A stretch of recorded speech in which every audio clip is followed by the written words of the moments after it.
Hello नमस्कार, मैं आनंद आचार्य और हमारे साथ बोरिंग रोड ब्रांच के प्रमुख पांडे विजय कुमार जी और इतिहास के विषय विशेषज्ञ भी हैं।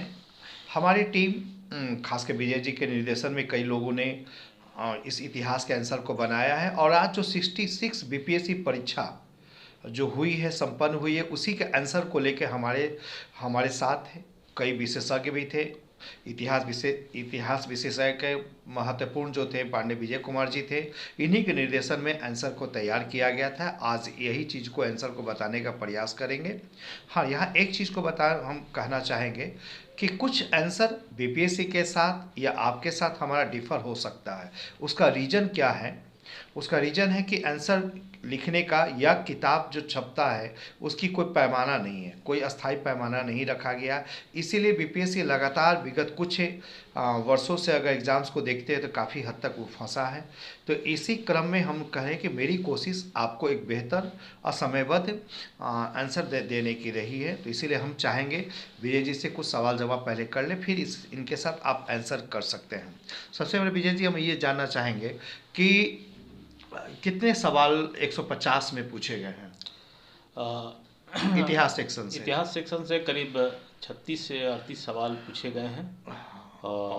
और लगता है कि बीपीएससी में लगातार जो सबसे इतिहास को वैल्यू है आज इसमें आज भी वैल्यू बनी हुई है। वो पूरे पूरे पुराने पैटर्न पे जो भी अभी तक पूछे जाते थे उसी पैटर्न पे सवाल पूछे गए हैं और सवाल की क्वालिटी भी बहुत ही अच्छी है। इसे पूछा था, ये जो सवाल है क्या कठिन ज़्यादा है या आसान ज़्यादा है या मिक्सिंग है? नहीं, ये सवाल अगर जिसने भी थोड़ा सा अच्छे से अध्ययन किया है, मेरे ख्याल से उसको इन सवालों का जवाब देना बहुत ही आसान रहेगा। ज़्यादा इसमें कन्फ्यूजन की ज़रूरत नहीं है। हाँ, कुछ एक सवाल हैं जिसमें थोड़ा सा ऑप्शन को लेकर के ये हो सकता है ये हो, लेकिन बाकी जो सारे सवाल थे वो काफ़ी अच्छे थे और जो पढ़ने वाले हैं स्टूडेंट उन्होंने दिए भी होंगे, हमें जहाँ तक इसकी आशा है। खैर चलिए विजय जी, अब समय नहीं गवाएं। हम लोग चाहेंगे कि आप आंसर इतिहास का करें। इसे इतिहास भी है, पॉलिटी का भी सेक्शन है, जो इकोनॉमिक्स का भी होगा, ज्योग्राफी का भी होगा। ये आंसर क्रमिक रूप से चलेगा, वीडियो बाय वीडियो हम लोग प्रयास करेंगे। तो सबसे पहले विजय जी आप आंसर शुरू करें आप इतिहास के सेक्शन को लेकर के। तो चलिए आइए हम लोग पहले इतिहास पार्ट को देखते हैं। इतिहास में जो सवाल पूछे गए हैं हम एक एक सवाल का आंसर बताएंगे आपको। तो सबसे पहला जो हम शुरू कर रहे हैं, सबसे पहला जो सवाल पूछा गया था कि बिहार के प्रथम मुख्यमंत्री कौन थे। तो इसका ऑप्शन जो ए है जिसमें श्री कृष्ण सिंह उत्तर दिया गया है, यह सही जवाब है, इसलिए इसका ऑप्शन होगा ए।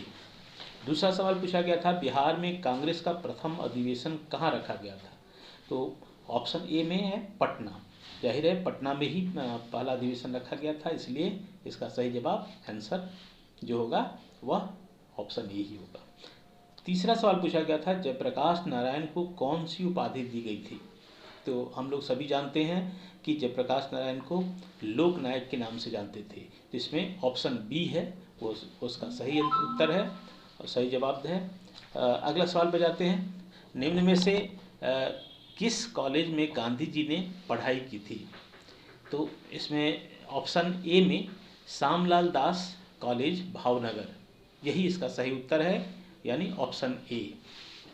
अगला सवाल है इनमें से किसने 1857 के विद्रोह में सक्रिय भाग लिया था। तो इसका उत्तर है, आप देखेंगे कि इसमें जो ऑप्शन दिए गए हैं option A B C D. A में नाना साहब हैं, बी में बेगम हजरत महल है, मौलवी अहमदुल्ला हैं और बेगम जीनत महल है। जो चारों ऑप्शन दिए गए हैं ये सभी चारों जो थे इसमें शामिल थे, इसीलिए सबसे जो उपयुक्त जो आंसर होगा उसमें होगा ई, ऑप्शन ई इसका सही जवाब होगा। अगला सवाल पे जाते हैं। किस अधिनियम के बारे में जवाहरलाल नेहरू ने कहा था कि हमें एक ऐसी कार दी गई थी जिसमें सब ब्रेक थे किंतु इंजन नहीं था। तो ये किस अधिनियम के तहत हुआ था। तो 1935 का अधिनियम जो आया था उसी के समक्ष जवाहरलाल नेहरू ने अपनी बात कही थी, इसलिए ऑप्शन जो डी है 1935 का अधिनियम यही सही जवाब है। अगला हम सवाल पर जाते हैं। दांडी यात्रा कितने दिन चली थी। तो दांडी यात्रा 24 दिन चली थी, है ना। तो इसका ऑप्शन है सी जो कि सही जवाब है। अब आइए अगले सवाल पे हम लोग चलते हैं। प्रसिद्ध गीत सरफरोशी की तमन्ना अब हमारे दिल में है कि रचयिता कौन है? तो अब ये बहुत ही पॉपुलर है, बहुत ही ये है, आप लोगों ने पहले भी पढ़ा होगा। बहुत ही आसान सा सवाल, इसको राम प्रसाद बिस्मिल ने इसकी रचना की थी और ये ऑप्शन है डी। तो सही जवाब ऑप्शन डी होगा। बंगाल विभाजन के प्रत्याघात के रूप में कौन सा आंदोलन प्रारंभ हुआ था? तो बंगाल विभाजन आप लोग जानते ही है कब हुआ था, और ठीक उसी समय स्वदेशी आंदोलन का भी चला था, और इसमें ऑप्शन जो है सी है, स्वदेशी आंदोलन। तो यही सही जवाब है। अगला सवाल है, इनमें से 1945-46 में दिल्ली में हुए INA के मुकदमों के पक्ष में पेश हुए वकील कौन थे? INA का आप जानते ही हैं आप लोग। तो उसमें जो वकील थे वो भूला भाई देसाई थे, यानी ऑप्शन बी इसका सही जवाब है। अगला सवाल पे जाते हैं। मैडम कमा ने भारत में त्रिरंगी स्वतंत्रता ध्वज को कहाँ फहराया था? बहुत ही फेमस ये रहा है। तो एस्टुगार्ट, जो ऑप्शन सी है, यही इसका सही जवाब है। अगले सवाल पे जाते हैं। निम्नलिखित में से कौन सी जोड़ी सही है? तो इसमें बी ऑप्शन है, CR दास देशबंधु के नाम से जाने जाते थे, इसीलिए सही जवाब बी आंसर होगा इसका। अगला सवाल है, भारतीय राष्ट्रीय कांग्रेस द्वारा किस दिन को पूर्ण स्वराज दिवस घोषित किया गया था? तो ऑप्शन ए 26 जनवरी, 26/1/1930 है ना, इसका सही जवाब होगा ये, और ये है ऑप्शन ए में। तो इसका सही आंसर हो गया ऑप्शन ए। अगला सवाल, बिहार की स्थापना कब की गई थी? तो बिहार की स्थापना 1912 ईस्वी में की गई थी। तो ऑप्शन बी इसका सही जवाब है।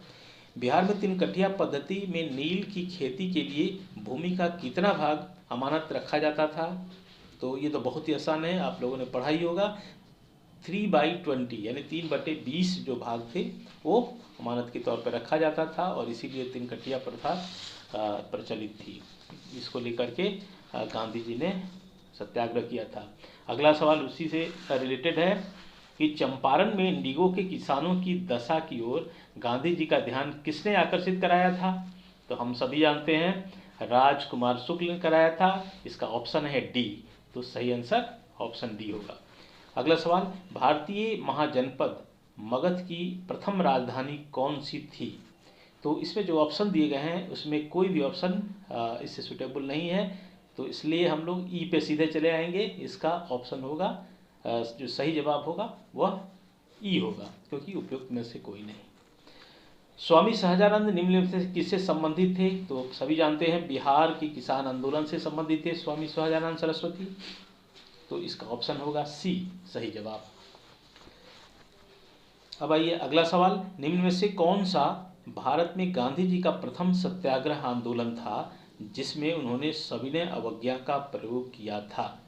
तो बहुत ही आसान सवाल, इसमें इसका ऑप्शन है ए, चंपारण सत्याग्रह था, जिसमें पहली बार गांधी जी ने सविनय अवज्ञा का प्रयोग करते हुए नीलहे किसानों के विरुद्ध ये आवाज़ उठाई थी, और इसमें उन्हें सफलता भी मिली थी। इसीलिए ये सबसे पहला ऑप्शन ए ही सही है। ठीक है, चंपारण सत्याग्रह।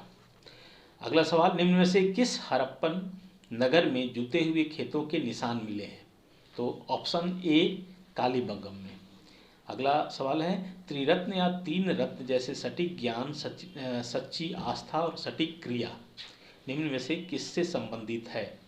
तो जाहिर है तीन त्रिरत्न जो होता है वह जैन धर्म से संबंधित है, इसलिए ऑप्शन इसमें सी होगा, जैन धर्म। अगला सवाल, इनमें से किस शासक ने चतुर्थ बौद्ध संगति कश्मीर में जो आयोजित की गई थी उसमें शामिल हुए थे?